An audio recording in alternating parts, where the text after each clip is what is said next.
Nachádzame sa tu na stanovisku firmy Profiber Networking, kde prezentujeme súťaž Czech Skills, ktorá sa bude konať koncom marca tohto roku v Brne.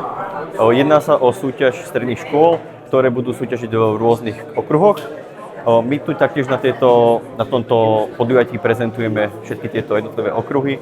Tu konkrétne môžeme vidieť vlastne rýchlostné zváranie, kde si jednotliví návštevníci môžu vyskúšať zváranie na čas. Jedná sa teda o 5 zvarov na čo najrýchlejší čas. Používajú pritom 3D zváračku na jadro od firmy Fiberfox. Samozrejme tieto podmienky pri konkrétnej súťaži budú trošku odlišné, ale chceli sme to priblížiť našim návštevníkom aspoň v takom rýchlenom konaní. A každopádne jednotlivých návštevníkov to oslovilo, mali sme ich desiatky a jednotlivé časy sa pohybovali v okolo nejakých 7, 8, 9 minút.